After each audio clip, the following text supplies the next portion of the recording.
Assalamualaikum warahmatullahi wabarakatuh. Selamat sore, jumpa lagi dengan Sam dalam acara Kolbun Salim kerjasama antara MDSRA Banyuwangi bersama 100 Dai Muda dan NTV. Tepuk tangan. Alhamdulillah.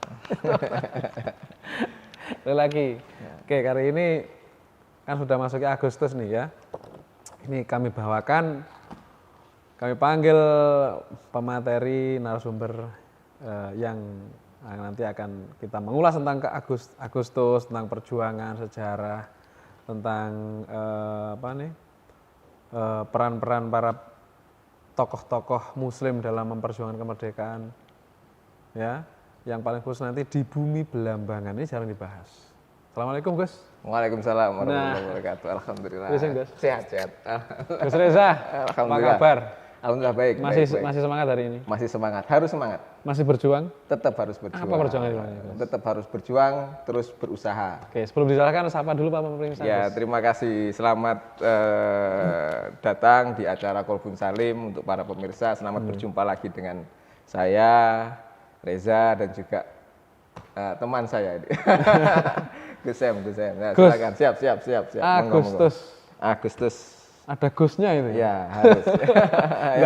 yang penting merdeka. Oh, merdeka ya? Merdeka dulu, merdeka. Kurang berapa hari, Gus? Kurang berapa hari? Ya, ini insya Allah kemerdekaan kita yang ke-79. 79 ya? 79 tahun. Sudah nggak nyangka kita sudah tua kemerdekaannya. Iya. Lebih dahulu merdeka atau lebih dahulu usia jenengan, Gus? Lebih merdeka dong. Yang menjumpai merdeka itu mbah jenengan atau buyut jenengan? Buyut. Buyut, oke, Gus. Siap. Bulan Agustus ini sebagai pemuda-pemuda nih ya. Siap.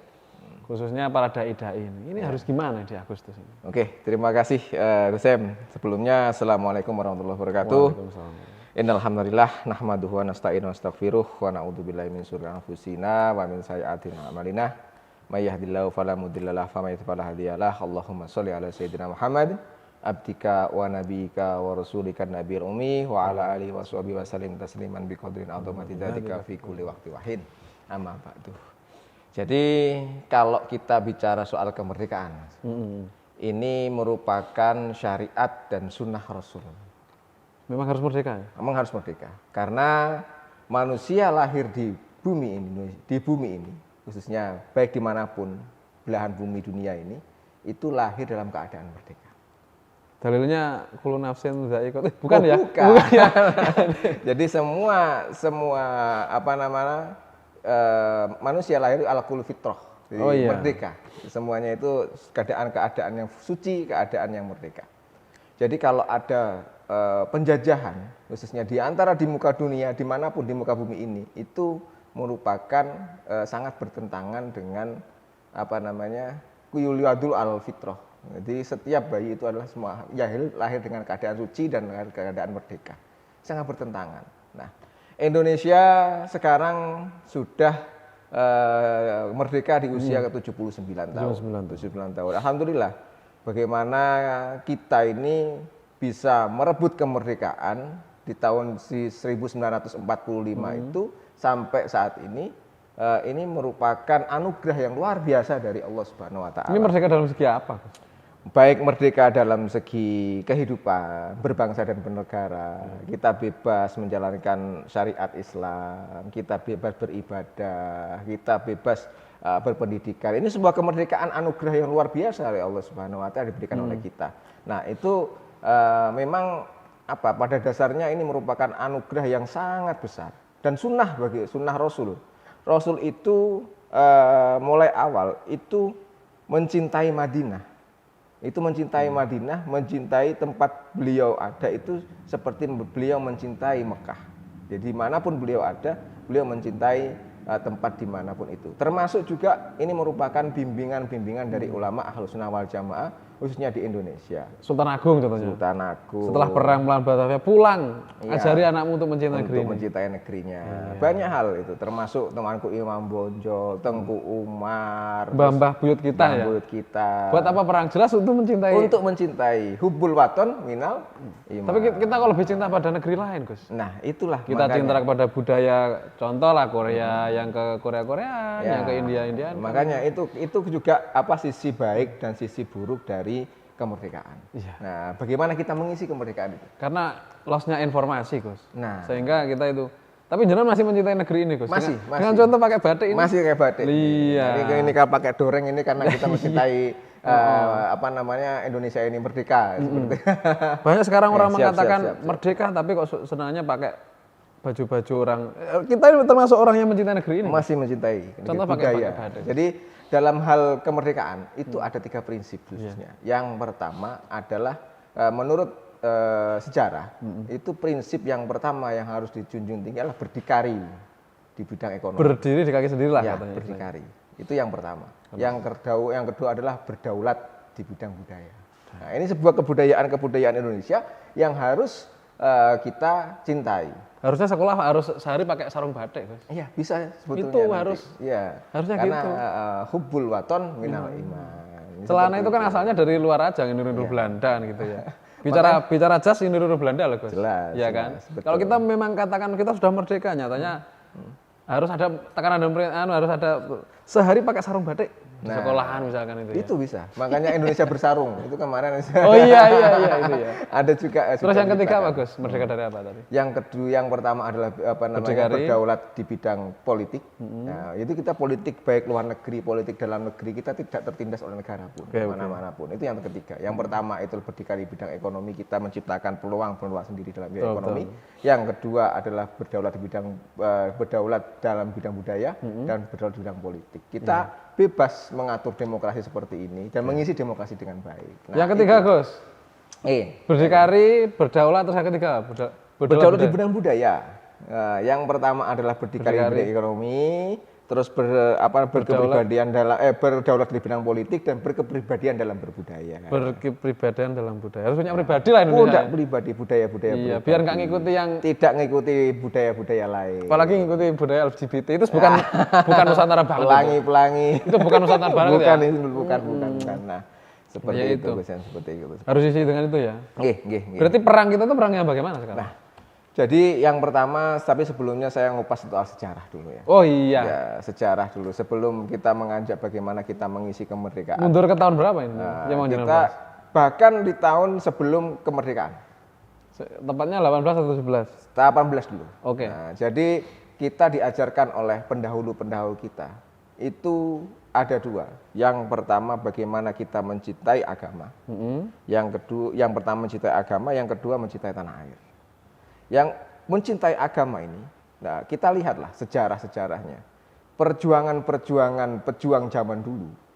Melihat bahwasanya kullu yuladun alal fitrah, barangnya semua orang yang lahir ke dunia dalam keadaan suci. Nah, itu semuanya menganut sifat cinta terhadap agamanya. Contoh, kita ambil contoh Tuanku Imam Bonjol. Selain beliau itu merupakan mursyid thariqah, yang kedua beliau juga cinta tanah air. Tuanku Imam Bonjol seperti itu. Pangeran Diponegoro, Tengku Umar, Cut Nyak-Din, banyak Kartini dan sebagainya. Itu intinya semuanya santri-santri ya? Semuanya adalah seorang atas komando guru-gurunya. Atas komando gurunya. Nah, mereka yang itu di Makassar itu? Syekh Yusuf Al-Makassari. Iya, tapi resikonya pejuang itu kok dibuang. Dibuang. Ya itulah karena zaman dulu seperti itu. Iya. Nah, alhamdulillah kita saat ini sudah terbebas dari itulah. Kita sudah merdeka dan bagaimana kita mengisinya. Ya, sejarah yang pertama itu. Kita dituntut untuk cinta kepada agamanya. Nah, bagaimana pada zaman dulu mereka belum ada organisasi-organisasi seperti Muhammadiyah, belum ada, NU juga belum lahir tahun 1800 itu. Bagaimana, dari mana mereka berjuang? Nah, mereka yang pertama ada dididik untuk cinta terhadap agamanya.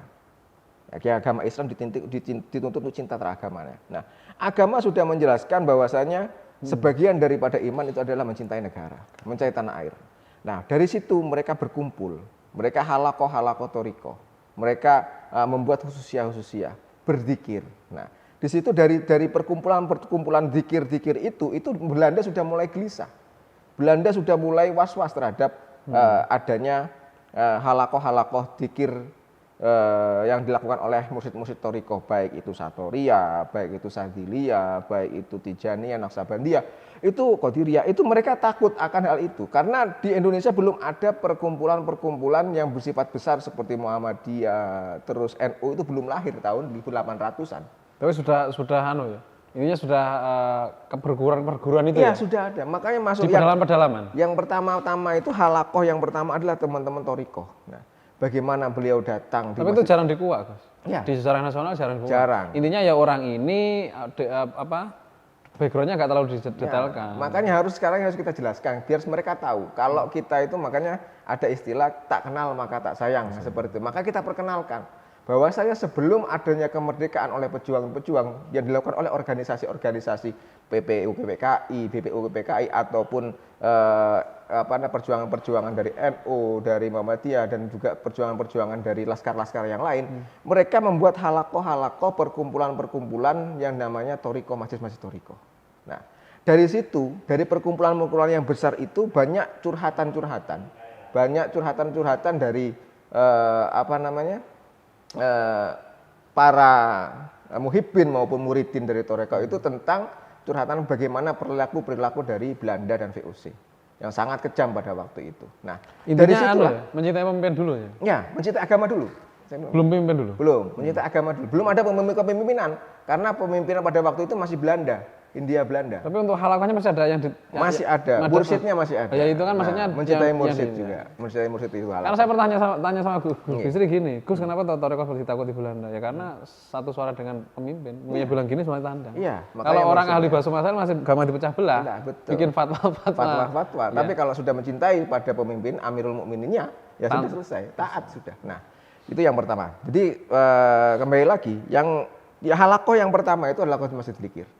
Bagaimana beliau semua berkumpul, kayak Mursyid Samania, saya Yusuf Al-Makassari, Tuanku Imam Bonjol, Torikoh Naksabandia di Ponorogo pada tahun 1825 sampai 1830 memimpin perang Jawa, ya, itu merupakan semuanya adalah mursyid-mursyid Torikoh.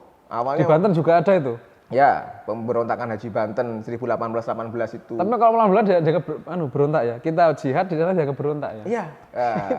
Itu karena versinya itu adalah dari Belanda. Karena pemenangnya Belanda. Pemenangnya masih Belanda. Yang penguasanya masih Belanda. Iya. Nah, akhirnya siapapun yang memberontak kepada pemerintahan, ya melawan pemerintahan dianggap pemberontakan. Padahal versi Indonesia itu merupakan perjuangan. Tapi Gus, hari ini media kan sudah mendunia nih. Ya. Ketika kita bahas kayak gini, kalau ada orang dari pihak Belanda menyaksikan kalau dia enggak, ini kenyataan sejarah. Tapi kalau ada nggak Belanda yang nggak terima dari itu hanya untuk menutupi itu semua? Tidak ada, karena sudah ini sebenarnya kenyataan sejarah bahwa mereka mengakui enggak itu? Mereka datang ke Indonesia adalah sebab menjajah.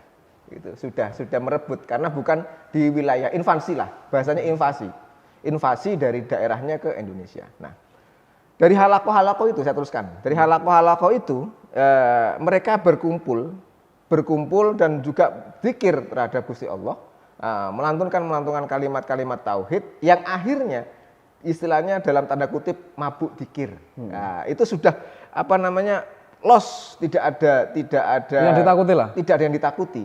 Nah, dari situ senjata pun dilawan. Logika saja kalau kita pakai senjata seadanya, bambu runcing sebagainya, melawan tank dan kapal orang laut itu ya. Mereka nggak ada takutnya. Seperti itu. Karena adalah bagaimana cara mereka menumbuhkan semangat keberaniannya dari lewat zikir-zikir itu. Tapi ada sih pernah laporan dari pemberitaan di waktu tahun 45 atau 47 itu perang di Surabaya itu ya. Itu pemberitaan itu perang yang sudah tidak dimasuk akal menurut orang-orang pasukan Inggris itu. Bahkan sebelum 45 tidak masuk akal. Dianggap itu ada serangan yang bantuan begitu banyak padahal ya enggak tahu lagi. Mungkin ya. Nah, jadi di media tahun 1800 itu nggak ada masuk akal semua. Nggak ada yang masuk akal. Mereka bagaimana para pejuang di 1825 sampai 1830 dengan kekuatan spiritualnya Pangeran Jawa yaitu Imam Diponegoro bisa menggerakkan semua elemen bahkan sampai itu semua laskar Diponegoro itu tersebar mulai seluruh Jawa.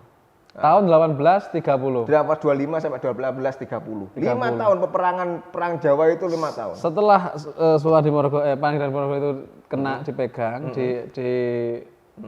ditangkap, diasingkan. Itu gimana para pasukan ini? Nah, akhirnya bercecer. Jadi setelah itu semuanya setelah Torikoh itu tanpa komando. Tanpa komando. Ada komando dari Kiai Maja. Dari Kiai Maja, tapi mereka itu membuat sebuah membuat sebuah tanda. Jadi laskar-laskar Pangeran Diponegoro yang menamakan perang Fasabilillah, perang suci, mempertahankan akidah Islamnya, ya, itu karena perang ini mempertahankan akidah Islam hampir seperti pelang salib gitu kan pada waktu itu, bahwa melawan penjajah itu ya dengan non Muslim pada waktu itu. Itu merupakan atau company kafir. Company kafir. Bahasa company kafir kan biasa dulu. Masih ya, company kafir itu pada tahun 1825 sampai 1830 itu mereka setelah perang itu masing-masing tentaranya itu membentuk yang namanya barisan Pangeran Diponegoro itu dengan menandai markasnya itu dengan pohon sawu. Oh gitu ya. Hampir semua itu Sumamodo belum lahir ya? Belum ada. Sumamodo 19. Terus bahasa yang dipakai apa, Gus? Apa? Apakah Jawa? Jawa sopan? Pada waktu itu perangnya itu Jawa. Karena Diponegoro perang di Jawa. Jadi perangnya pakai bahasa Jawa ya? Semuanya kan masih belum ada bahasa Indonesia. Iya. Bahasa Indonesia itu penyatuannya 28. Iya, kan serawan dari bahasa ya, Melayu dan sebagainya. Itu tahun 28. Berarti Sumamodo belum ada Sumamodo. Belum ada. Gerak apa itu? Budi Utomo belum ada. Belum ada. Tahun 1800 masih 25 sampai 1830 masih. Tapi masih pergerakan dari diikuti kiai. Jadi para Mbah jenengan sudah lahir belum itu?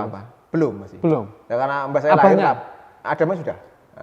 Mbah siapa? Mbah Haji Umar Mangunrono sudah. Itu sudah lari ke Banyak itu masa di mana? Masih di Banten. Masih di Banten. Jadi ada pemberontakan Haji Banten namanya. Oh itu akhirnya, berarti termasuk beliau? Ya, nama kata Belanda pemberontakan Haji Banten. Padahal perjuangan Haji Banten. Oh iya. Kalau Indonesia perjuangan Haji Banten. Iya, karena karena memang pada waktu itu kerajaan Kanoman sama Kaputa masih diserang terus kan gitu ya. Jadi pada tahun 1818 sampai itulah. Pokoknya setelah perang Diponegoro, para pengikutnya itu membuat yang namanya Laskar Diponegoro dengan ditandai yaitu sawu. Kenapa sawu itu? Itu merupakan wujud dari kalimat sawu sufu vakum. Luruskan barisannya. Rapatkan dan luruskan. Jangan pecah belah ya. Jangan pecah belah. Jadi ditandai dengan masing-masing semua pondok-pondok tandai dengan sawu. Makanya pondok-pondok lama itu pasti ada sawunya dulu. Ya karena apa? Beliau mengikuti jejak dari Laskar Perjuangan Perang Jawa yaitu Diponegoro pada tahun 1825 sampai 1830. Nah, terus setelah itu pada tahun 1900-an, nah sudah menginjak pada tahun medio 900-an itu sudah mulai tertata. 1908 itu sudah mulai bagaimana masyarakat Islam ini sudah mulai menata tentang kita sudah bernegara sudah wajib hukumnya. Bernegara mempunyai kedaulatan ini sudah berhak. Tapi pondok-pondok sudah berdiri ya? Sudah. Pondok Jalan kan tahun 1870. 1899. 99. Ya, Pondok Jalan jenengan. Jadi ya 1999. Kalau di Jalan kan 1870. 1870 itu sudah. Tapi 1899. Itu kan berdirinya lah, bahayanya tahun 70 masih di Mekah. Tapi 80-an masih di Mekah. 1980 masih di Mekah. Iya. Jadi lahirnya Pondok Cemboro itu 1899. Kalau Pondok Jalan kan 70 berarti Mbah Yai Basar itu ke Banyuwangi lebih dulu lagi, masih bertapanya itu. Iya, karena di angkatan dari Mbah Yai Umar. Karena Jalan pernah diserang juga loh, Gus, ceritanya itu. Iya, betul. Jadi Mbah Yai Umar Mangunrono itu lahir di Banyuwangi itu 1860-an. Gitu ya. Ke Banyuwangi 1860. Itu Indonesia sudah Sumpah Pemuda sudah lahir? Belum. Masih belum ya? Belum, Sumpah Pemuda belum. Jadi kita rigid ke belakang lagi. Jadi 1908 itu mulai adanya namanya Budi Utomo. Iya. Budi Utomo, di mana kita juga ada di situ Haji Umar Said Hos Cokro Aminoto, nah gurunya dari Soekarno, itu kan termasuk juga ada Mbah Khalil segala macam itu. Kalau di Indonesia itu adanya namanya pergerakan Budi Utomo, jadi Ki Hajar Dewantoro. Jadi pentingnya pendidikan awalnya. Setelah kita mencintai agama, kita dituntut untuk mencintai pendidikan. Disitulah dari 1908, jadi sebelum 1908 sudah banyak berdiri pesantren-pesantren. Pesantren-pesantren ini ditakuti oleh Belanda. Tapi itu kan di tengah alas-alas itu hutan-hutan kan? Ya, di tengah itu sudah ditakuti Belanda. Karena jalan masih hutan jalan, di sana masih apa itu? Betul, masih hutan-hutan juga. Jadi 1918, jadi runtutan sejarahnya itu kita berpikir sejarah harus runtut. Yang pertama adalah kita dengan majelis-majelis Toriko. Setelah majelis-majelis Toriko ada, tetap diserang, akhirnya membentuk yang namanya pendidikan pesantren. itu mulai tahun 18 medio akhir. Di beberapa titik-titik Beberapa tersembunyi. titik di Indonesia ini banyak. Jadi titik-titik seperti itu di 1890 medio akhir. Semua membentuk namanya pondok pesantren. Kalau SR tahun berapa mulai, Gus? SR udah kemerdekaan, sebelum kemerdekaan. Sudah itu kan, setelah Sumpah Pemuda itu. Oh iya, sekolah rakyat itu ya. Tapi sekolahnya Belanda juga dulu ada ya, khusus orang-orang Belanda. Orang-orang Belanda sama orang-orang apa itu keraton-keraton ya. Ya, jadi yang pertama adalah mencintai negara, setelah itu mencintai pendidikan. Nah, dengan media pendidikan yang sudah banyak di Indonesia, khususnya di Jawa, yaitu pendidikan pesantren-pesantren yang muncul pada waktu itu seperti di Tebu Ireng, dimanapun 1899 itu sudah mulai bermunculan. Ini sudah membentuk kesadaran diri untuk mencintai, untuk berdaulat sebagai negara. Nah, setelah tadi Toriko, perkumpulan majelis-majelis, habis itu ke perkumpulan pendidikan. Setelah itu barulah mencintai negara.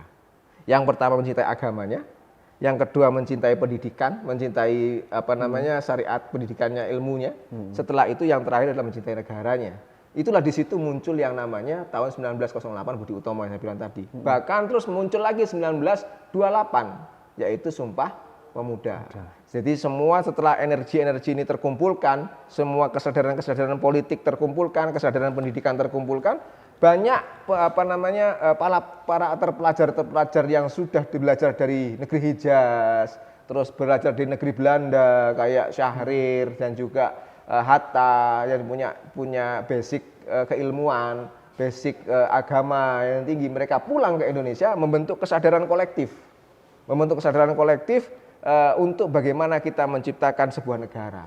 Nah, di situ yang setelah kita mencintai agama, mencintai pendidikan, itu kan setelah itu pula baru mencintai agama, terwujudlah yang namanya Sumpah Pemuda di 28 Oktober 1928. Kalau Nahdlatul Tujar itu? Nahdlatul Tujar. Nah, itu Tasfirul Afkar. Itu Bapak juga mengadakan kumpulan juga kan? Ya, itu mempersiapkan sebenarnya. Mempersiapkan adanya 28. Di Jakarta ada apa di Jakarta? Jakarta ada Budi Utomo. Iya, 1908 Budi Utomo. Nah, di Indonesia itu 1926 baru lahirlah yang namanya Nahdlatul Ulama. Tapi sebelum itu kan ada Nahdlatul Tujar, ada Muhammadiyah, ada Syariat Islam. Sebelum itu kan ada Tasfirul Afkar, ada Nahdlatul Tujar, persiapan Wahhab itu. Ya, itu juga semuanya adalah embrio-embrio bagaimana kita itu kesadaran pendidikannya, kesadaran berorganisasinya sudah mulai tumbuh sejak dimulai dari embrio sejak munculnya para pesantren-pesantren itu. Jadi lembaga-lembaga pendidikan itu yang mulai awal yang pertama majelis-majelis Thoriqah, yang kedua yaitu yang pertama majelis-majelis Thoriqah dan Dzikir, yang kedua adalah majelis pesantren. Itu sebuah membentuk gerakan, membentuk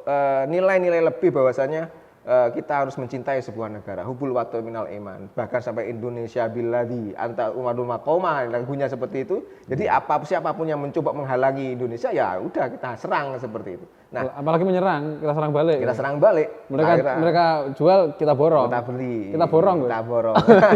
Itu 1226 itu muncul. Nah, 1926 itulah muncul bahwasanya NU sudah berdiri. Kesadaran kolektif berorganisasi. Termasuk buyut jenengan itu ikut. Itu sudah perjuangan. Ikut mendirikan itu. Itu ikut berperang juga. Nah, seperti itu. Itu loh secara gambaran umum, secara perjuangan gambaran umum sampai 1945 kemerdekaan, sampai mempertahankan kemerdekaan di 10 November 1945. Itu yang paling ngeri-ngerinya pondok ya? Iya, terakhir mempertahankan itu ya? Terakhir, yaitu perjuangan Hari Pahlawan 10 November. Di sebelah sana masih ada bangunan Belanda enggak? Sudah enggak ada. Di tengah hutan tuh, menara itu? Sudah enggak ada. Sudah dihancurkan? Sudah ada. Itu dulu untuk nyerang pondok ya? Enggak, seperti itu. Jadi itu gambaran umum perjuangan yang ada di Indonesia. Jadi setelah kita mencintai agama, yang kedua kita mencintai pendidikan, yang ketiga yaitu baru kita mencintai negara kita untuk supaya berdaulat. Akhirnya berbuah pada tahun 17 Agustus 1945 yang sekarang ini kita peringati kemerdekaan Republik Indonesia yang ke-79 tahun, seperti itu. Merdeka. Alhamdulillah. Tapi saya belum merdeka. Ya, harus merdeka. Manusia kan punya mental menjajah. Nah, iya, itu dasar dari manusia suka menjajah itu awalnya satu, karena kebutuhan perut. Pasti. Ya, itu kalau menurut teori itu merupakan kebutuhan dasar. Berdasar. Kebutuhan Untuk menyerang dasar. manusia lain. Kebutuhan Karena dasar. kata-katanya Aristoteles kalau nggak salah. Ya, Manusia adalah serigala bagi manusia yang Ya, lain. Kalau tapi sudah kata- lapar, nyerang manusia lain. Yang lain. Kalau karena kita juga bisa berpikir, Iya. nah makanya kata Rene Descartes cogito ergo sum. Apa itu? Kita berpikir maka kita ada. Oh iya. Nah, jadi kalau kita ingin merdeka ya udah kita ini merdeka. Gitu Coba loh. Belanda dulu datang sini karena apa? Karena kebutuhan. Iya. Sumber daya. Mereka karena- bisa berpikir. Iya, karena di sana itu kan yang cuacanya gini dan sebagainya, kok kebutuhan ada di sini. Alhamdulillah. Akhirnya terus, awalnya kan dagang kan VOC itu, Ya, jual dagang. beli. Betul. Karena nggak punya senjata, akhirnya diakal-akali, dimonopoli bahasanya gitu ya. Akhirnya dikuasai. Iya, iya. Apa kok bisa menguasai? Saya baca-baca itu. Karena ada hutang, Gus. Orang pribumi karena punya tanah bongkor lah katanya, nggak produktif tanahnya, karena kebutuhan makan, yang jual kok Belanda dijual. Dijual. Makanya Nah, dulu itu ada satu bahasa gini. kebutuhan. Dulu satu bitak tanah bisa ditukarkan dengan Selembar satu kain. lembar kain lendang Ya. untuk menutup diri. Kadang satu piring nasi itu bahasanya memang dulu gitu. Memang kayak gitu. Tanahnya itu. Nah, Yang menguasai Belanda. jelas. Keluar dari hutang, Gus. Ya, Nah, makanya. sekarang banyak orang yang terlilit hutang, Gus. Ya, makanya jangan sampai kita terulang lagi ke masa penjajahan lah. Tergantung sekarang menjualnya di negara. Sekarang menjualnya di mana, Gus? Sekarang bukan Belanda loh, Gus ya. Sekarang yang mencengkeram Indonesia kayaknya. Iya, betul. Jangan sampai terjadi lagi itu. Oke, jangan sampai terjadi bahwa kita Iya. sudah alhamdulillah kita sudah berdaulat, alhamdulillah kita ini sudah merdeka, ya bagaimana kita mempertahankan kemerdekaan itu ya kalau kita melihat dalam kacamata kemerdekaan perjuangan di global. Nah, kita tarik nanti habis ini kita kupas tentang bagaimana perjuangan yang ada di Banyuwangi. Oke. Nah, perjuangan yang ada di Banyuwangi, nah ini sejarah juga, masih kita sejarah. Nah, jadi perjuangan yang ada di Banyuwangi itu dimulai pada tahun 1770-an, 1860-an lah. 60. Jadi pada waktu itu Sudah Mataram. Belambangan, Enggak di sudah Mataram. Mataram. Ya? Sudah Mataram. Jadi pada waktu itu pemberontakan Prabu Minak Jinggo, Minak Sembuyu dan Minak Jinggo itu membentuk namanya kerajaan yang namanya Belambangan. Jadi ada Belambangan Barat dan Belambangan Timur. Kalau di Banyuwangi ini, kalau Belambangan Barat kan meliputi wilayah Jember, terus Lumajang, itu semua Belambangan semua. Nah, terus juga Tapal kuda lah. Ya? Tapal kuda. Terus juga kerajaan-kerajaan di Banyuwangi yang Belambangan Timur, itu Banyuwangi Belambangan Timur. Nah, pada waktu itu sebelum tahun 1771 Perang Puputan Bayu itu sudah ada pemberontakan kecil lah. Di mana kerajaan Belambangan itu berpindah-pindah tempatnya. Yang pertama yang di Ulu Pampang, Gerajakan. Terus pindah lagi yang terakhir itu yang kedua pindah lagi di Kutha Lateng Rego Jambi. Terus setelah itu baru pindah lagi kerajaannya di Bayu, Songgon. Nah, dari ketiga itu mereka sama-sama berjuang melawan VOC Belanda 1771, 1772 itu bagaimana Prabu Agung Wilis. Nah, itu ditemani oleh seorang patih yang namanya Rempek Jogopati. Patih Rempek Jogopati yang berguru pada waktu itu kepada Mbah Kiai Mas Pakis namanya. Mbah Mas Pakis. Makamnya di mana itu? Di Pakis, Songgo. Nah, itu Raden Mas Pakis itu sebuah gurunya dari Rempek Jogopati. Nah, dia belajar keilmuan agama di situ. Nah, di situ terjadilah perang Puputan Bayu dengan VOC Belanda yang menghabiskan banyak sekali emas pada waktu itu di tahun 1771. Nah, 1771 di situ makanya Agung Wilis sudah terbunuh, dilanjutkan perjuangannya oleh Rempek Jogopati dan muridnya yang namanya Sayu Wiwit. Nah, ini kalau perlu melihat perjuangan di Banyuwangi. Nah, melihat perjuangan di Banyuwangi seperti ini diteruskan perjuangan oleh Sayu Wiwit. Nah, setelah perjuangan Perang Puputan Bayu itu sudah terjadi 1771, 18 Desember 1771, 18 Desember 1772. Pada waktu itu sudah hampir setahun peperangan. Itu banyak sekali di Banyuwangi termasuk dinamakan terjadi genosida. Genosida, jadi penduduk Banyuwangi yang sekitarnya kurang lebih 50.000 penduduk lebih di Banyuwangi, 50.000 itu sampai menjadi 5.000 penduduk. Itu dihabisi malam Belanda itu. Habisnya semua. Perjuangan 1771 Puputan habis-habisan sudah. Belanda juga menghabiskan berbagai banyak golden pada waktu itu. Dan tentara juga banyak. Banyak yang jadi belum ada tentara, Indonesia masih berjuang laksar. Belanda juga banyak sih yang banyak habis. tentaranya, banyak habis 1771 sampai 1772. Nah, itu perang terjadi Puputan Bayu. Nah, setelah itu baru perjuangannya itu diteruskan oleh setelah itu barulah terjadi 1774 10 November pada waktu itu perpindahan kemerdekaan, perpindahan wilayah kerajaan. Jadi kerajaan Belambangan pada waktu itu tidak punya raja lagi. Akhirnya diangkatlah seorang bupati pada waktu itu oleh yang masih keturunan dari Wong Agung Wilis dan juga keturunan dari Raja Belambangan yang diambil dari Madura pada waktu itu yang namanya Mas Alit. Masih katakan masih mondok di Madura lah. Ya, masih mondok di Madura lah, istilahnya masih diambil lah di situ, bukan mondok tapi ikut keluarganya di Madura. Nah, diambillah Mas Alit untuk menjadi Tumenggung Wiroguna ataupun bupati di Banyuwangi. Yang ngesahkan dari Mataram masih Belanda. Sudah Belanda karena sudah 17 karena Mataram sudah lumpuh oleh Belanda. Sudah runtuh. Jadi negara di Indonesia ini kerajaan terakhir itu adalah Belambangan. Nah, setelah itu barulah turun ke Banyuwangi, di situ pindah dari Kutolateng ke Banyuwangi kota. Ke kota Banyuwangi itu. Ya di Sabah Swagata itu bukan? Ya di situ. Jadi di situ sudah mulai perpindahan pemerintahannya sudah berpindah. Nah, disitulah era baru perjuangan kemerdekaan yang ada di Banyuwangi, yaitu era perjuangannya sudah mulai tertata. 17. Itu ya 1774. Berarti sudah ada Muslim pada waktu 1774. Sudah, itu Banyuwangi sudah Muslim kok. Banyuwangi itu Muslimnya 1500. Muslimnya pada waktu Maulana Ishak ke Banyuwangi dengan mengislamkan anaknya Minak Sembuyu yang namanya ibunya dari Raden Paku dan adiknya yang Dewi Atikanya itu yang di mana? Ya, itu Buyut Atika itu kan adiknya Sekardado kan? Ya, itu keluarga dari itu. Nah, itu Islam sudah mulai berkembang di Banyuwangi, itu sudah mulai banyak Islam. Jadi perjuangannya di situ. Nah, sudah embrio itu yang mengawali. Jadi 1774 sudah mulai pemberontakan, mulai bagaimana kita melawan penjajah, itu sudah mengatasnamakan wilayah Kebanyuwangian. Nah, bahkan di Banyuwangi itu terjadi peristiwa pemberontakan pada tanggal Mei 31 Mei. Itu terjadi pemberontakan 1926. Itu sudah mulai terjadi pemberontakan yang ada di Bedewang yang dilakukan oleh Mbah Buyut Kyasyabullah Fakih. Di situ itu merupakan runtutan dari perjuangan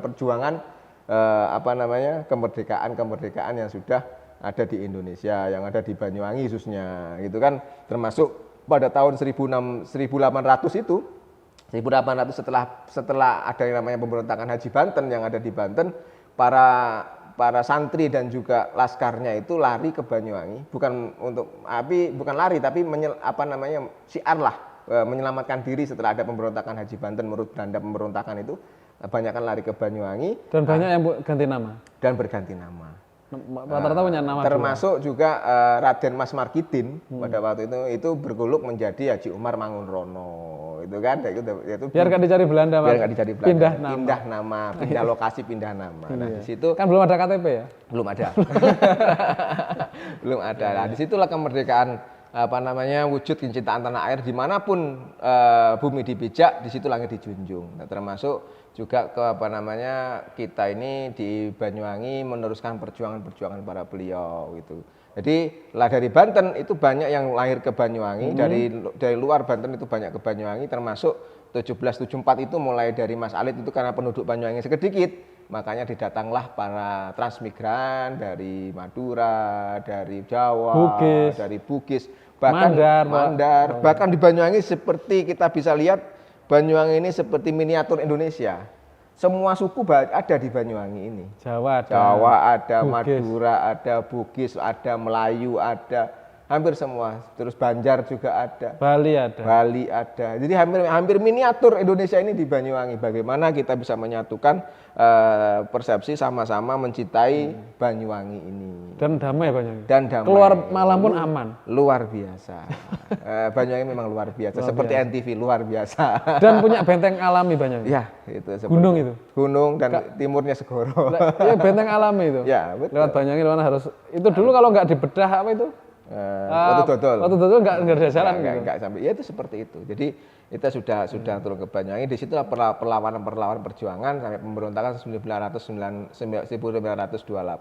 itu lahirnya namanya pemberontakan Bedewang, perang di Banyuwangi. Ya. Setelah itu sampai 45 bagaimana kita perjuangan Laskar Santri di Banyuwangi ini berkontribusi tentang kemerdekaan yang ada, mempertahankan kemerdekaan di 1945 itu yang dilebut oleh Indonesia memproklamasikan kemerdekaan Republik Indonesia di tahun 17 Agustus 1945. Buyut jenengan juga pernah mondok di Jalan ya? Setelahnya, jadi setelah beliau pulang dari Mekah. Mondok di Jalan. Setelah bukan mondok, tapi beliau sudah pulang dari Mekah, sudah pulang di Mekah, beliau tabarukan. Juga ikut berjuang belum mendirikan pondok tadi ya? Sudah. Ya. Jadi tabarukan. Jadi pondok kita lahir 1899. Jadi pada waktu itu sepulang dari Hijaz. Jadi dulu belum Mekah, jadi belum Saudi. Ya, namanya Hijaz. Juga menyebarkan tarekat juga? Ya, jadi pada waktu Hijaz itu beliau satu angkatan di Hijaz itu dengan Mbak Yai Hasyim Asy'ari, terus Mbak Yai Dalhar Watu Congol, terus ulama-ulama yang dulu lah yang di Mekah itu beliau pulang tahun 1899 mendirikan pondok pesantren. Jadi kalau yang sanatorikohnya itu Satoriyah itu dapat dari Mbah Jamil yang bapaknya dari Syekh Buntet ya, yang terkenal itu yang tahu pesawatnya ditampel jatuh iya. Pada waktu 10 November perjuangan 10 November 45. Nah, itu sanad Satoriyahnya dapat dari bapaknya beliau, bapaknya Mbah Yai Abbas Buntet. Nah, itu Satoriyah dari sana. Terus kalau Sadiliyahnya dari Syekh Narawi Al-Banyuwasi. Nah, perjuangan medio embrio itu di Banyuwangi sudah bergerak. Jadi bagaimana perlawanan ideologi yang pada waktu itu sudah sangat banyak di Banyuwangi itu mulai tertata setelah embrio tahun 1800-an itu, setelah tahun 1771 pemberontakan perang Puputan Bayu itu sudah mulai. Jadi banyak organisasi-organisasi yang ada di Banyuwangi sudah mulai bermunculan, termasuk mendirikan Nahdlatul Ulama di tahun 1926 itu kan di Banyuwangi sudah mulai ada. Ini dipelopori oleh santri-santri beliau juga yang menjadi rois itu kan yang ada di Banyuwangi. Itu perjuangan mengisi kemerdekaan yang di situ. Nah, jadi kalau kita melihat sisi kemerdekaan saat ini, itu kan setelah tadi kita mengupas sejarahnya, setelah mengupas sejarah nasional juga kita mengupas sejarah lokalistik Banyuwangi, baru kita menginjak bagaimana cara kita mengisi kemerdekaan. Nah, dengan apa ini, Gus? Nah, untuk mengisi kemerdekaan itu, yang pertama adalah tetap kita mulai dari sejarah cara orang-orang zaman dulu itu. Bagaimana mencintai negara, itu yang pertama adalah kita mencintai agama kita. Itu yang pertama. Tetap seperti dulu, majelis mari kita mencintai agama, bahasanya sekarang orang jarang mau majelis, maunya hedon. Ya, itu memang tantangan kita tersendiri. Tantangan kita sendiri bagaimana lebih asik hedon, karena kumpul dengan orang lain katanya aku tersinggung dengan itu. Jadi orang sekarang itu hatinya lemah-lemah. Kurang bertarekoh mungkin ya. Ya bisa jadi. Akhirnya hatinya lemah, gampang tersinggungan, hanya sukanya menyendiri, tahu-tahu ngeslot, banyak hutang. Akhirnya hidupnya nggak merdeka, bunuh diri. Ya itu udah pusing akhirnya jiwa sendiri. Banyak terjadi kan? Banyak terjadi. Yang pertama memang kita wajib itu yang pertama bagaimana kita mencintai agama kita. Di situ keduanya sudah banyak nilai-nilai agama ini yang sudah diajarkan untuk mencintai diri kita, untuk mencintai bagaimana kita hablum minallah, mencintai Allah dan hablum minan nas. Jadi kita bagaimana ketika kita mencintai manusia, mencintai Allah dan mencintai lingkungan sekitar. Hablum minallah, hablum minan nas, hablum minal alam. Itu yang pertama yang ditanamkan. Nah, jadi kita tidak boleh merusak alam, tidak boleh merusak tumbuhan. Iya ya, dulu pondok itu sederhana ya. Sangat sederhana. Angkringan. Jadi kita diajarkan hablum minal alamnya di situ. Kalau sekarang besar-besaran. Besar-besaran sampai menggusur-gusur segala macam karena itu tadi hablum minal alamnya itu kurang. Jadi kita kembali lagi kepada hablum minallah, hablum minal alam, hablum minan nas. Itu yang pertama, yaitu bagaimana kita mengisi kemerdekaan ini dengan mencintai agama kita. Setelah itu barulah kita mencintai ilmu. Bagaimana kita semua kegiatan-kegiatan di era sekarang ini, bahkan era milenial, lebih dari milenial ini gitu kan, generasi Y gitu kan, itu bagaimana kita dituntut untuk lebih semua basic kita adalah ilmu keilmuan. Jadi bagaimana kita mencintai ilmu. Setelah kita mencintai agama, terus mencintai ilmu dengan mengisinya dengan berbagai kajian-kajian, dengan termasuk diskusi, menciptakan ilmu baru, terus juga belajar, juga giat tekun belajar dengan mencintai ilmu yang mempunyai kita agar supaya kita punya kesadaran. Kalau sudah kita punya kesadaran menjadi kesadaran kolektif, kesadaran bersama yang akan memajukan Indonesia dan juga menyongsong generasi Indonesia Emas tahun 1945 gitu. Nah, itu setelah mencintai agama tidak akan terjadi kalau dia tidak mencintai pembawanya. Iya, jelas. Harus mencintai Rasul juga, harus mencintai ilmu. Dia nggak akan bisa kalau tidak mencintai gurunya. Tidak mencintai gurunya. Banyak orang yang sekolah tapi dengan gurunya tidak beradab. Karena itu salah. Hanya ilmunya gimana? Ilmunya nggak barokah namanya. Hanya itu kan. Ya, makanya sekarang harus mencintai gurunya kan. Mencintai pendidikan, mencintai gurunya. Karena itu tadi, kalau kita itu belajar ilmu tanpa guru, gurunya siapa? Tapi setan. Tapi santri-santri terdahulu memang gitu sih. Mbah kita memang dulu dalam tadi halaqah tadi kan sangat mencintai gurunya. Sangat tawadhu. Sangat enggih gitu. Sangat tawadhu. Jadi ilmu paling berat adalah ilmu enggih kiai. Ilmu tawadhunya. Ilmu enggih kiai itu. Ya itu ilmu adabnya. Tadi itu kan misalkan Gus Reza lahir di menjamani, katakan Gus Reza lahirnya bukan milenial ya. Bayangkan Gus Reza lahir tahun 1830-an. Punya guru. Pasti apa kata guru? Maju ke Belanda. Maju serang. Iya. Sudah, karena nggak bantah. Karena semuanya itu sudah. Sekarang banyak perhitungan. Nah, itu. Nanti aku gini nanti. Karena pada zaman dulu itu masih ada yang namanya khalifah. Di Indonesia masih ada, di dunia masih ada. Jadi khalifah itu masih ada karena Utsmani pada waktu itu. Semuanya Islam itu masih ada khalifah Utsmani. Jadi semua punjernya masih ada di Turki. Jadi Khalifah Utsmani masih ada. Jadi semua komando masih di sana, seperti itu. Ya, jadi walaupun ada hukum mandiri di wilayah itu, tapi tetap komandonya, ada punjernya, garis besarnya di sana.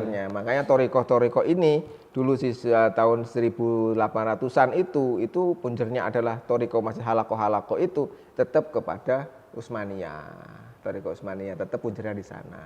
Nah, setelah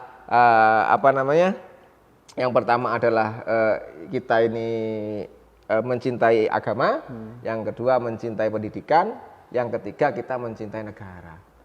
Itu mencintai negara. Makanya dengan kita semangat 45, kita gelorakan kepada masyarakat, kepada rakyat di Banyuwangi, khususnya generasi muda, milenial, jangan apatis kepada kita bernegara. Kita harus peduli terhadap negara. Jangan apatis, jangan hedonis, jangan ngemis. Ya, pokoknya kita wajib hukumnya membela negara. Oh iya, masih merdeka. Kita sudah masuk bulan Agustus. Ngesalat itu merdeka nggak, Gus? Tidak. Enggak ya? Enggak boleh. Makanya pengaruh luar negeri. Berarti hari ini mereka yang ngesalat berarti belum merdeka. Belum berdaulat di bidang budaya, belum punya kepribadian budayanya. Mari kita bongkar semuanya. Jadi nggak boleh seperti itu. Jadi ya udahlah, sekarang kita kembali lagi kepada kepribadian negara kita, kepada kedaulatan negara diri kita mengisi kemerdekaan dengan hal-hal yang positif.